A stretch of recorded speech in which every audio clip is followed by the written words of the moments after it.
Salutations à toutes et à tous, c'est toujours le frère Antoine Fadi, toujours avec Kalata Dimsi, eh oui, le fabuleux Kalata Dimsi.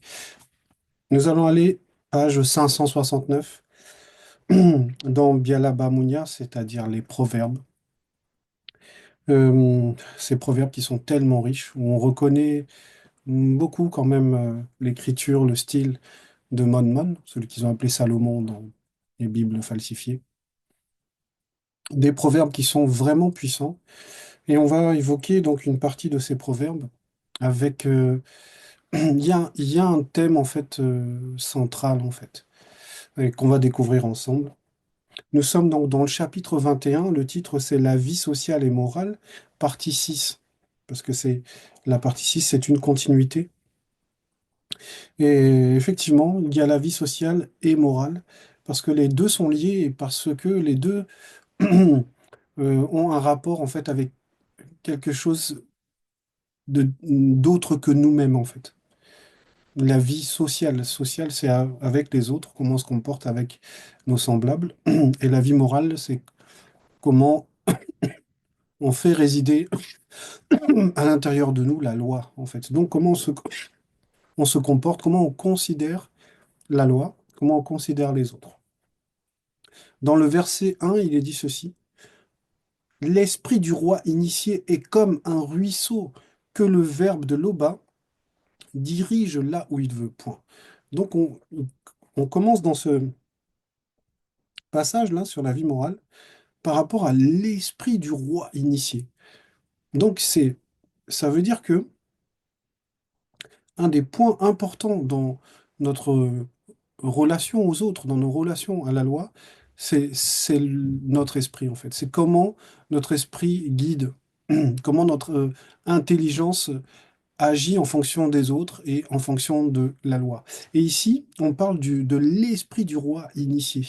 Et on nous dit qu'il est comme un ruisseau que le verbe de l'Oba dirige là où il veut. Ça veut dire que cet esprit du roi initié, il est alimenté par le verbe et l'âme et même l'initié lui-même se laisse normalement guider par le verbe de l'Oba. C'est pour ça qu'on prend cette image-là comme un ruisseau.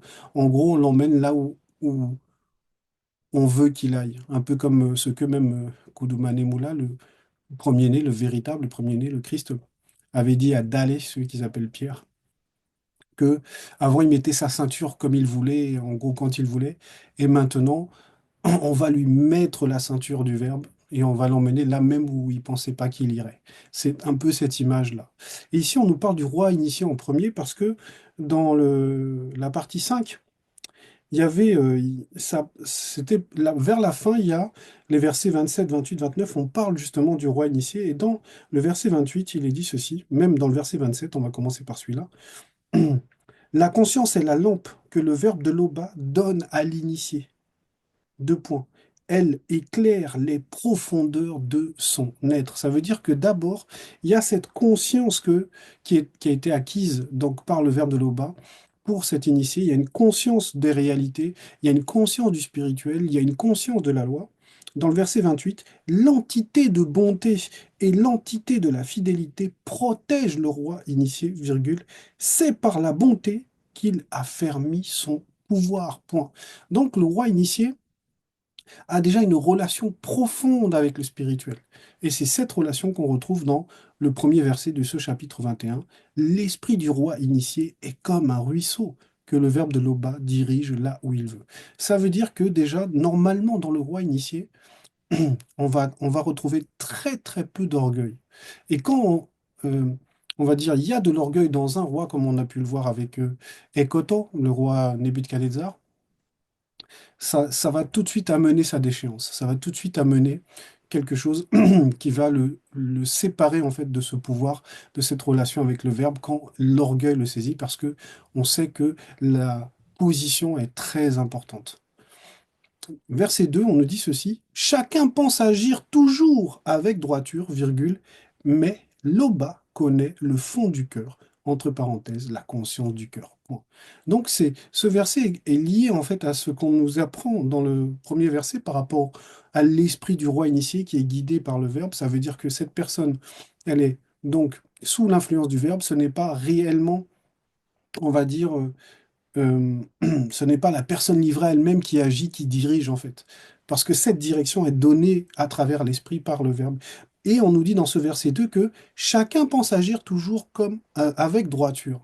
Parce que effectivement, là, on montre que le roi initié, lui, c'est pas réellement que de lui-même qu'il agit. Il y a le verbe qui est là, il y a le verbe qui dirige.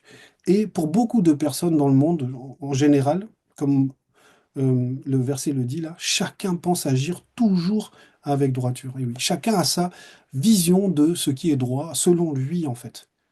Et ça, c'est aussi un peu, ça s'oppose en fait à ce qui est dit dans le verset 1, que l'esprit du roi initié, lui, il est dirigé, en fait.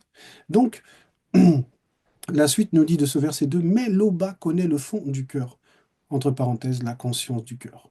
Donc, c'est- chacun pense connaître le bien. Chacun pense que le bien que lui pense, c'est le bien général, mais c'est pas comme ça.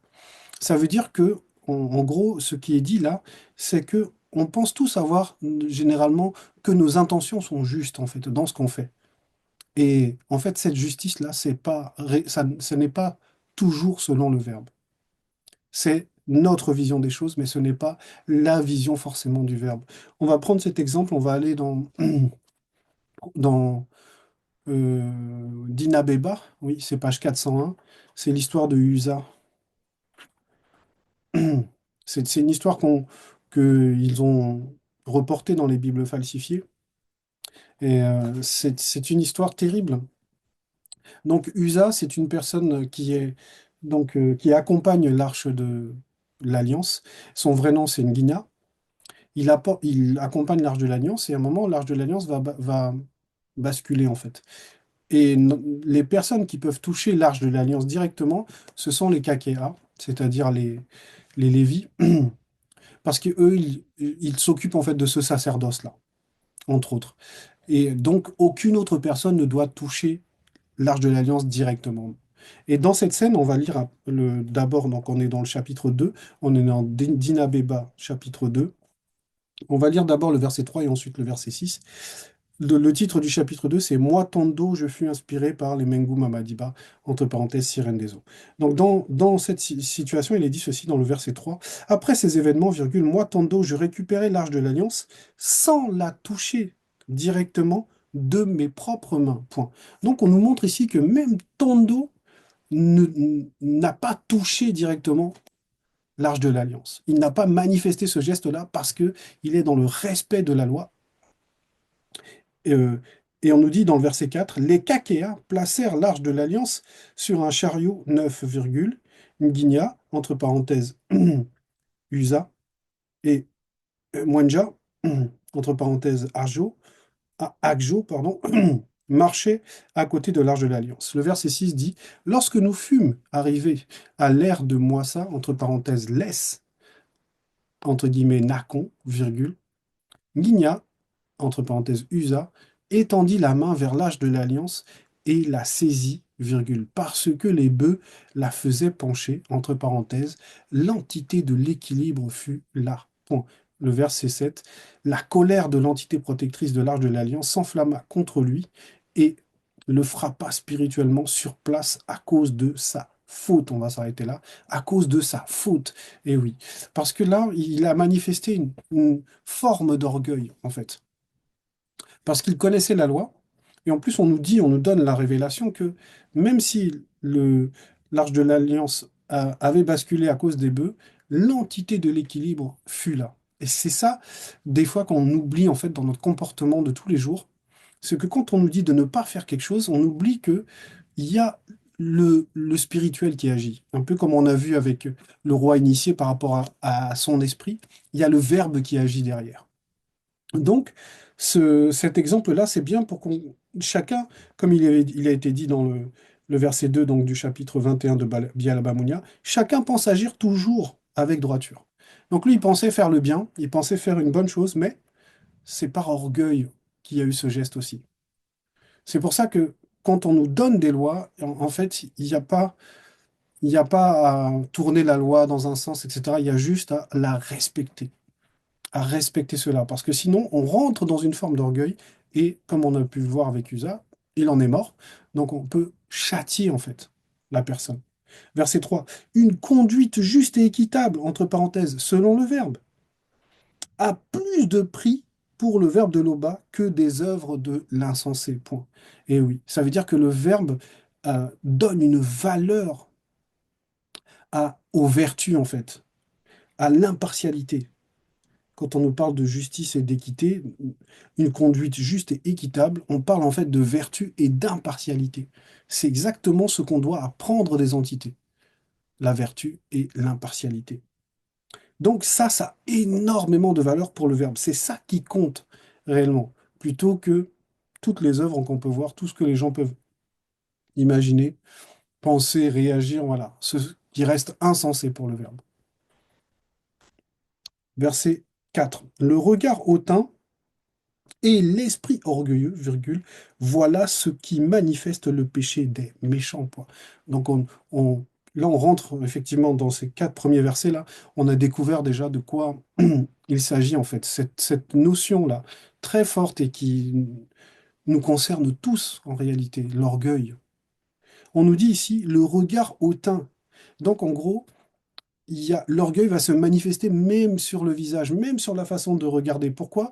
Parce que comme on avait vu tout à l'heure, la vie sociale et morale, c'est comment on considère les autres et comment on considère la loi. Et le regard, c'est la considération, c'est l'observation, c'est aussi la considération, et c'est par le regard aussi qu'il y a une forme de jugement. On nous dit ici que le regard hautain, donc quelqu'un qui pense qu'il est supérieur aux autres, qu'il a il a cette fierté démesurée de penser qu'il vaut mieux que les autres, qu'il vaut plus que les autres. Alors que dans le verset 3, on nous a expliqué que c'est une conduite juste et équitable qui a réellement de la valeur, puisque c'est ce que le verbe considère.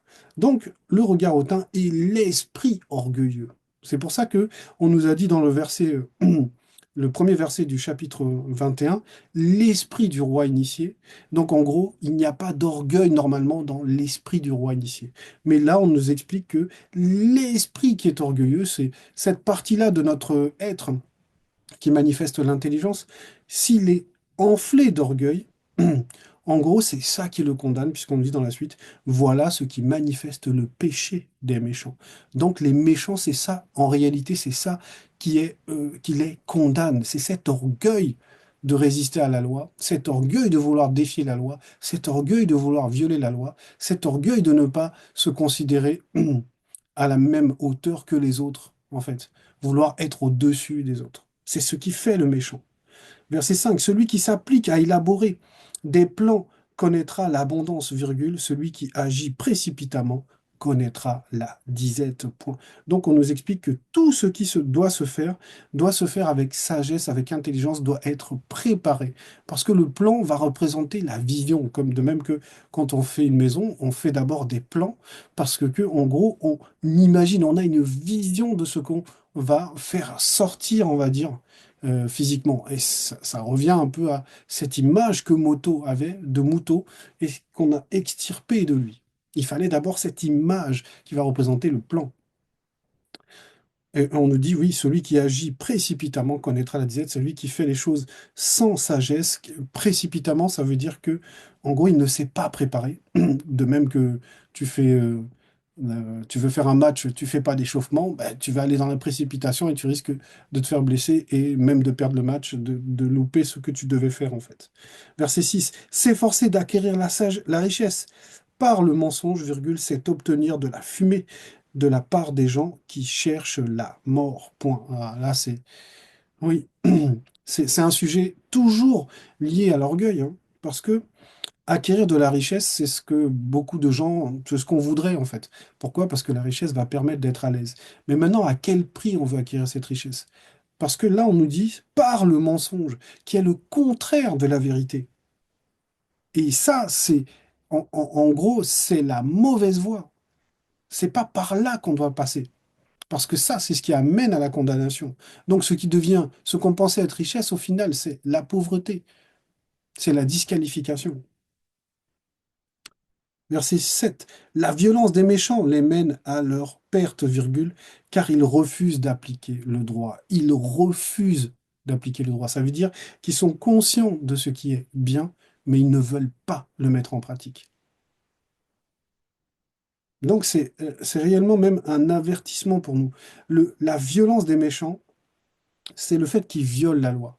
C'est aussi le fait qu'ils sont violents, qu'ils sont mauvais, qu'ils aiment faire le mal, mais c'est le fait se, de se rebeller à la loi, c'est ce qu'on nous dit, hein, car ils refusent d'appliquer le droit. Verset 8, les criminels suivent des voies tortueuses, virgule, mais les honnêtes gens ont une conduite droite. Point. Et oui, donc il y a deux camps, il y a deux choses qui vont s'opposer, il y a deux chemins. Il y a le chemin qui mène à la perdition et le chemin qui mène au salut. La droiture contre la voie tortueuse.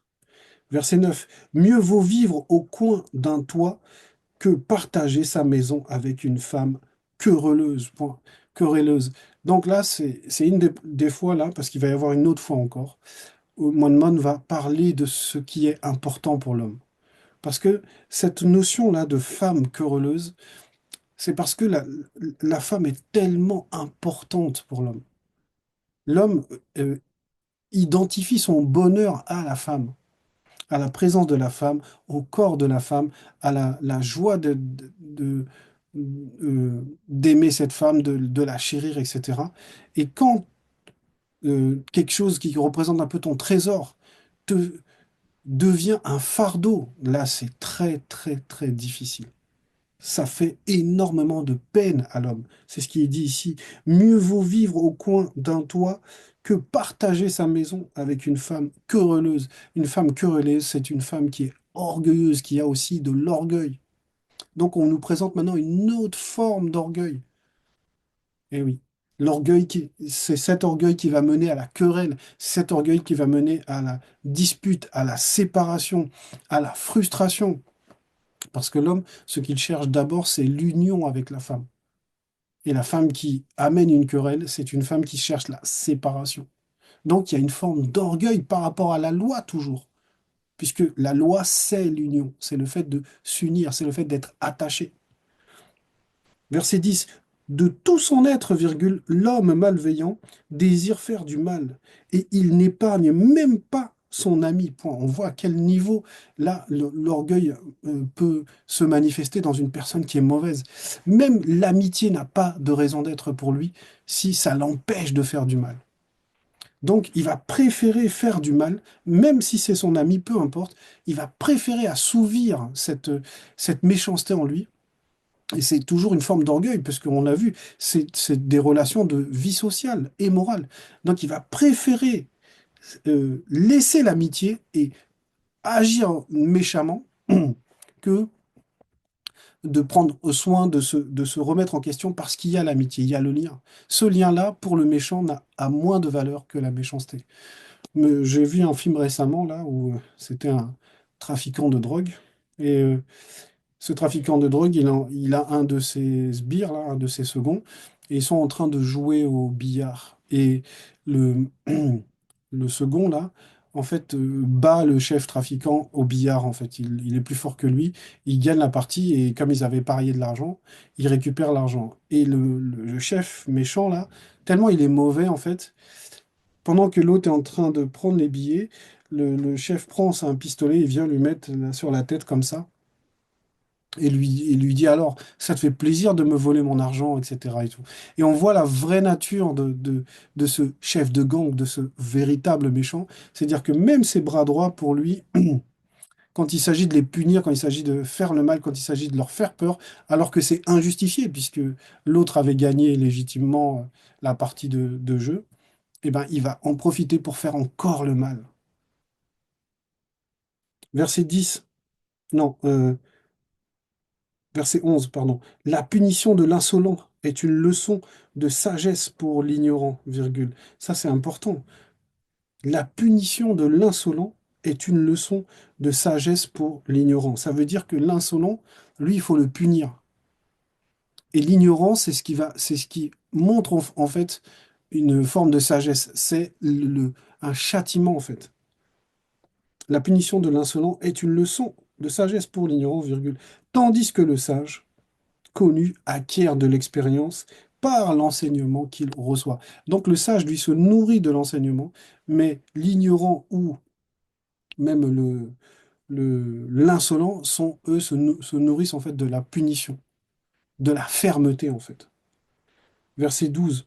Mundima qui s'est dit, suis de près ce qui se passe dans la maison des méchants, virgule, et les précipitera dans le gouffre de l'oubli. Oui, ça veut dire que le méchant, de toute façon, il est condamné. Parce que Mundima Beko qui s'est dit, donc comme on avait vu, même par rapport au roi spirituel, au roi initié, avec l'entité de bonté et l'entité de fidélité, il y a pour chaque, on va dire, chose, chaque comportement, il y a une entité qui est derrière. Et là, quand les méchants agissent, font le mal, en fait, ils sont sous le joug de Mundima Beko qui s'est dit. Ça veut dire qu'ils finiront par être châtiés. Parce que euh, en fait, le verbe considère réellement les actes que nous posons, les pensées que nous avons, les intentions, les émotions que nous avons. Le spirituel les scrute, en fait. Donc, il y aura la justice, il n'y a pas d'impunité. Tous ceux qui font le mal, voilà, on va récolter ce qu'on a semé, en fait. Verset 13. Qui fait la sourde oreille au cri du pauvre connu n'obtiendra pas de réponse quand il appellera spirituellement au secours. Ça veut dire que de la manière dont tu mesures, on va te mesurer aussi. La manière dont tu agis avec les gens, c'est comme ça aussi que le spirituel va agir avec toi. Donc, si tu sais pas être clément, si tu sais pas pardonner, si tu sais pas faire miséricorde, n'attends pas que le spirituel fasse miséricorde aussi. Verset 14. Un cadeau fait en secret dompte la colère, virgule, et un présent fait en cachette calme la fureur violente. Point. Ça, c'est très, très important. Il y a des situations qu'on ne règle pas ouvertement comme ça. Il y a des situations, même on va dire même entre pays, entre gouvernements, il y a des accords qui sont passés lors de réunions secrètes et qui permettent d'apaiser les tensions. Mais là, ce qu'on nous dit, là, c'est très très fort. Un cadeau fait en secret dompte la colère. Ça veut dire que quand on vient dans le secret, quand on vient dans l'intimité, quand on vient, on va dire, dans l'obscurité, c'est-à-dire pas au vu de tout le monde, pas pour flatter, etc., mais qu'on fait dans le secret, ça veut dire qu'il y a une forme de sincérité. Il y a réellement une forme de, de, pour toucher l'autre, en fait. Le fait qu'on le fasse comme il est dit en secret, c'est que ça concerne que la personne et toi. Ça veut dire que par ce cadeau-là, tu établis un lien secret, tu établis une forme de complicité avec cette, cette personne, en fait.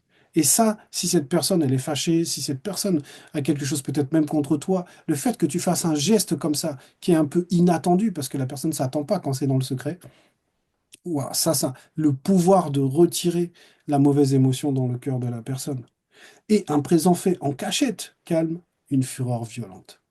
Verset 15. L'application du droit fait la joie de l'homme honnête et frappe d'épouvante le malfaiteur. Et oui, parce que c'est ce qui fait la différence en fait. L'application du droit, c'est quelque chose qui va réjouir celui qui est honnête, parce que celui qui est honnête, lui, s'appuie sur la justice. Mais le brigand, lui, ça, il va être contre ça, ça va l'irriter, ça va, voilà. Verset 16, un homme qui abonde à tout bon sens ira bientôt tenir compagnie à ceux qui ne sont plus. Pardon, un homme qui abandonne tout bon sens ira bientôt tenir compagnie à ceux qui ne sont plus. Et oui, en gros, si t'as pas de bon sens, si t'as pas de sagesse, t'as pas d'intelligence dans tout ce que tu fais, à un moment même, c'est ta vie qui va en pâtir. Verset 17, celui qui aime les plaisirs connaîtra le besoin. Ça, c'est très fort, point virgule. Celui qui aime les plaisirs connaîtra le besoin. Et oui, parce que le plaisir, c'est comme un puits sans fond. Et au final, ben, tu risques de te retrouver dans le besoin. Tu risques de te retrouver dans une situation parce que tu n'agis que pour le plaisir.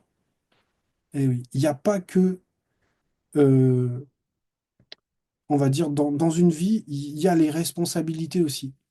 La vie, c'est pas que de se faire plaisir, que de se faire plaisir et fuir les responsabilités. Un jour, ben, tu te réveilles et là, tu es dans le besoin. Parce que tu t'es focalisé que sur le plaisir, mais t'as pas pensé T'as pas eu cette vision, t'as pas eu ce plan, t'as pas eu cette préparation de l'existence, où effectivement les circonstances, il faut savoir se préparer face aux circonstances.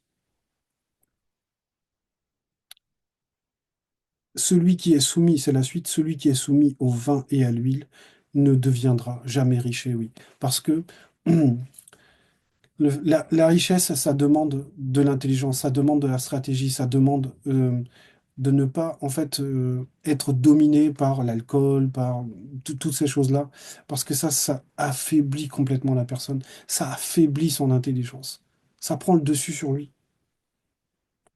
Verset 18, le méchant sera la rançon du juste connu, virgule, et le trompeur celle des hommes droits. Point. Avec un, un passage dans Jonas 3,13 qui parle justement de la rançon. Mais nous, on va prendre un passage qui est aussi fort, en fait, par rapport à cette idée de la rançon, de ce qu'on échange, en fait. Le méchant sera la rançon du juste. On va aller, que je retrouve le passage. Ouais, voilà. On va aller dans Wanja 41, c'est page 757. Wanja 41. Et c'est le verset 4. Il est dit ceci. C'est le titre de ce chapitre, c'est Son verbe est là aussi pour te sauver. C'est magnifique. On l'a déjà vu ce passage. On en a parlé il n'y a pas si longtemps que ça. Son verbe est là aussi pour te sauver. Verset 4. Parce que tu es connu de nous, avec le N majuscule en parlant des entités, virgule. Parce que tu es honoré et que tu es aimé de nous, virgule. Mondima Beko qui s'est dit donne spirituellement des blancs, non, des sangs mêlés, entre parenthèses, métis à ta place, et des blancs pour ta vie. C'est ça, la rançon aussi. Oui, oui, parce qu'on veut que les non-initiés graciés atteignent le stade d'initiés. On veut que les non-initiés graciés soient sauvés comme les initiés. On retourne donc page 569 et là nous sommes au verset 19. Mieux vaut vivre dans un coin désert qu'une femme, qu'avec une femme querelleuse et irritable. On rajoute encore par rapport à la femme parce que ce sujet-là est très important, très très important. Les relations homme-femme, ça joue sur tout ce qu'on vit, sur nos humeurs, même sur l'impact de la relation avec nos enfants. La relation homme-femme, elle est primordiale. Et là, on nous explique, on nous dit, mieux vaut vivre dans un coin désert, c'est-à-dire dans un coin où il y a, on va dire désert, il y a peu de gens, il y a personne, qu'avec une femme querelleuse et irritable. Donc en plus, elle est querelleuse, et puis dès que la moindre chose, la moindre contrariété, fou, c'est l'irritation. Donc, à fuir, à proscrire, il vaut mieux être seul que être accompagné d'une personne qui te fait souffrir, qui amène un mauvais climat de vie, un mauvais climat de communication, qui s'irrite à la moindre remarque. Voilà. Ça sert à rien, ça n'aboutit pas, ça ne fait pas avancer l'homme. Et vice-versa, hein. Verset 20. On trouve de précieuses réserves et des produits de luxe dans la demeure du sage, mais l'insensé dilapide ce qu'il a. Et oui, on voit à quel point c'est important des sages parce que ça sépare en fait de la pauvreté, ça sépare on va dire, du piège des circonstances. C'est-à-dire, si une circonstance arrive, celui qui a de la sagesse pourra sortir de cette circonstance. Mais celui qui n'en a pas, là, ça va être compliqué pour lui. Il va rentrer dans ce besoin terrible. Et là, il y a d'autres portes qui peuvent s'ouvrir, encore plus mauvaises. Donc, chez celui qui est sage, on trouve de la richesse, on trouve du luxe, on trouve en fait une représentation de cette sagesse en fait, dans le plan visible. Mais l'insensé, lui, il dilapide, ça veut dire que pour lui, tout ce qu'il a, il le prend et ça devient en fait, il ne sait pas thésauriser, il ne sait pas garder, il ne sait pas prendre soin, donc il va vers sa ruine en fait. Verset 21, celui qui cherche à être honnête et bon vivra longtemps, virgule, il sera traité avec justice et respect. Et oui, on nous montre la différence. Oui. Celui qui cherche, si on poursuit cette quête d'honnêteté, de bonté, c'est-à-dire selon le verbe, Être honnête et bon, selon le verbe, c'est une longue vie qui est accordée. C'est le calme, c'est la paix. C'est la qualité de vie. Verset 22, l'initié, par sa parole, entre dans un temple, entre parenthèses, un non-initié, fortement défendu, entre parenthèses, par les démons, et abat les fortifications qui donnaient confiance à son habitant. Point. Ça, c'est très important. On montre qu'on avait vu que l'esprit du roi initié, il était guidé par le verbe. C'est le verbe qui guidait cet esprit du roi initié. Et là, on nous parle de l'initié et de son pouvoir. L'initié qui est dans une relation avec le Verbe, qui a la présence sainte, a le Saint-Esprit, il est initié par sa parole, c'est-à-dire par les propos qui vont représenter une épée, hein. Il entre dans un temple, entre parenthèses, le non-initié. Donc en gros, il rentre dans le temple, le corps, la parole va jusqu'à la conscience en fait. Fortement défendu, entre parenthèses, par les démons, parce que ces démons ont le dessus sur le non-initié, mais et abat les fortifications qui donnaient confiance à son habitant. Point. Et oui, ça veut dire que l'initié a le dessus sur le non-initié, a plus de connaissances, plus de sagesse que le non-initié. Donc, il est au-dessus de lui. Il lui apporte même la loi, il lui apporte même le moyen de se séparer de cette influence néfaste des démons. Et c'est un peu une représentation de quand Moto dominait dans l'esprit de l'animal. Dans l'animal. C'est un peu cette représentation-là du pouvoir de l'initié, en fait. Verset 23. Celui qui surveille tout ce qui sort de sa bouche s'évite bien des tourments. Point. Et ça, c'est très important. On va aller aussi voir un passage par rapport à ça. Euh, on était, oui, là, c'était le verset 23. Celui qui surveille tout ce qui sort de sa bouche s'évite bien des tourments parce que la parole qui sort de notre bouche, ça, c'est la clé, en fait. Ça, c'est vraiment très important. On va aller voir. On va aller 23, voilà. Munaganda 3.2, c'est page 1141 dans ce livre-là de Munaganda.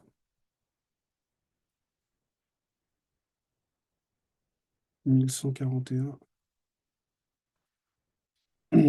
où il est dit ceci. Nous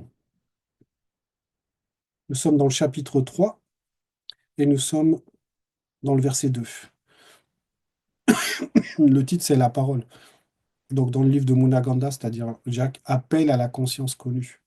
Plusieurs virgules, en effet, commettent des écarts, entre parenthèses, abus, virgule, erreur, virgule, aberration, bourde, égarement, déviation, point.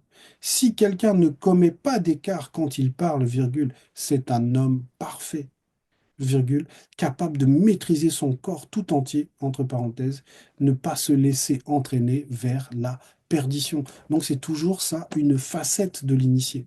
C'est toujours une facette de celui qui n'a pas d'orgueil, qui ne manifeste pas l'orgueil.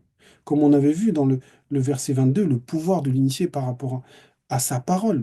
L'initié, par sa parole, entre dans un temple. Et là, dans le verset 23, celui qui surveille tout ce qui sort de sa bouche, donc il surveille les paroles qu'il émet de sa bouche, s'évite bien des tourments.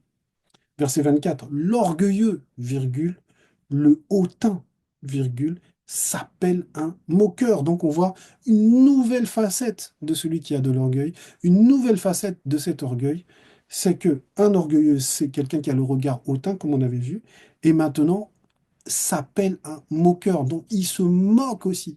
L'orgueilleux va avoir tendance à se moquer des autres, parce que la moquerie, c'est le fait de dénigrer les autres, de se sentir supérieur aux autres. Donc il devient un moqueur. Point virgule, il agit avec la fureur de l'arrogance. Donc c'est un arrogant également.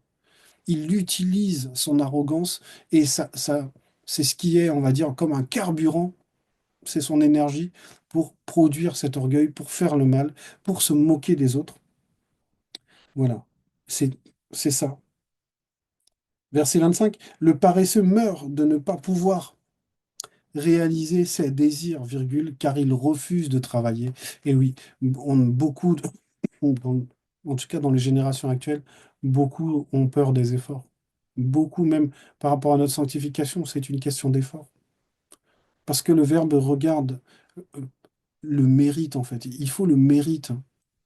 Donc, c'est nos efforts, en fait, qui nous aident. Bien sûr, c'est pas de nous-mêmes, hein, c'est toujours le verbe qui permet cela, mais il y a une partie qui nous est, on va dire, réservée, c'est cette intention. Ce sont ces efforts réels que nous faisons. Ça compte vraiment. Verset 26, il passe son temps à convoiter, virgule, alors que l'homme juste donne avec joie. L'homme juste a le pouvoir de donner. Lui, il n'est pas dans la convoitise, il n'est pas dans cela. Il a le pouvoir de donner et il donne avec joie, c'est-à-dire il donne avec sincérité de cœur.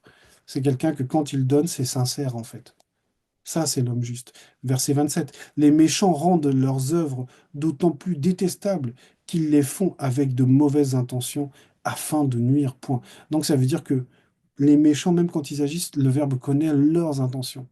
Donc leurs intentions les condamnent déjà avant même qu'ils fassent le mal. Ils ont déjà l'intention mauvaise. Et là, c'est terrible.